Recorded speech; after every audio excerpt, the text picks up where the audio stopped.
Part 3. Carl Jung, Man and His Symbols. Starting from page 24. Among such people whose consciousness is at a different level of development from ours, the soul, or psyche, is not felt to be a unit. Many primitives assume that a man has a bush soul, as well as his own soul, and that his bush soul is incarnate in a wild animal or tree, with which the human individual has some kind of psychic identity. This is what the distinguished French ethnologist Lucien Levi Bruhl, that's spelled LevybrUhl, called a mystical participation. He later retracted his term under pressure of adverse criticism, but I believe that his critics were wrong. It is a well-known psychological fact that an individual may have such an unconscious identity with some other person or object. This identity takes a variety of forms among primitives. What is a primitive? If the bush soul is that of an animal, the animal itself is considered as some sort of brother to the man. A man whose brother is a crocodile, for instance, is supposed to be safe when swimming a crocodile-infested river. If the bush soul is a tree, the tree is presumed to have something like parental authority over the individual concerned. In both cases, an injury to the bush soul is interpreted as an injury to the man. In some tribes, it is assumed that a man has a number of souls. This belief expresses the feeling of some primitive individuals that they each consist of several linked but distinct units. This means that an individual's psyche is far from being safely synthesized. On the contrary, it threatens to fragment only too easily under the onslaught of unchecked emotions. It threatens to fragment only too easily under the onslaught. Okay. While this situation is familiar to us from the studies of anthropologists, it is not so irrelevant to our own advanced civilization as it might seem. We too can become disassociated and lose our identity. We can be possessed and altered by moods, or become unreasonable and unable to recall important facts about ourselves or others, so that others ask, "What the devil has gotten into you?" We talk about being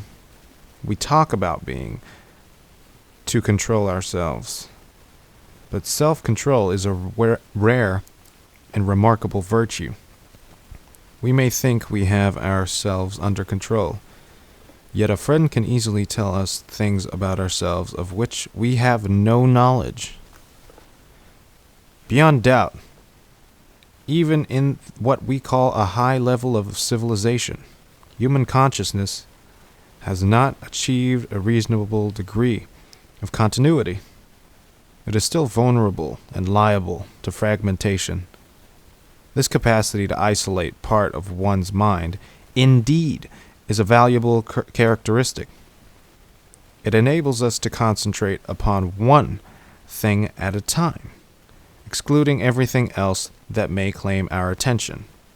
But there is a world of difference between a conscious decision to split off and a temporarily suppress a part of one's psyche, and a condition in which this happens spontaneously, without one's knowledge or consent, and even against one's intention. The former is a civilized achievement, the latter, a primitive loss of soul, or even the pathological cause of neurosis. Neurosis. Thus, even in our day, the unity of consciousness is still a doubtful affair. It can too easily be disrupted. An ability to control one's emotions that may be very desirable from one point of view would be a questionable accomplishment from another, for it would deprive social intercourse of variety, color, warmth.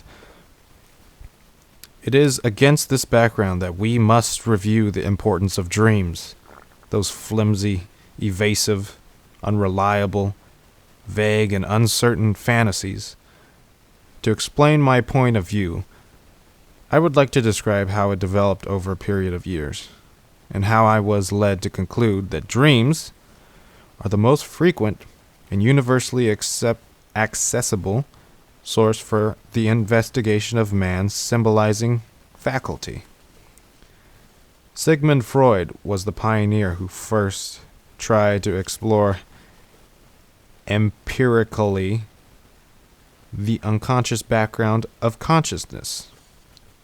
He worked on the general assumption that dreams are not a matter of chance, but are associated with consciousness. Thoughts and problems, this assumption was not in the least arbitrary. It was based upon the conclusion of eminent neurologists. And that's it for today. So this is part 3 of Carl Jung, Man and His Symbols. Hope you liked it. If you didn't, tell me why. Other than that, I appreciate it. All right, bye.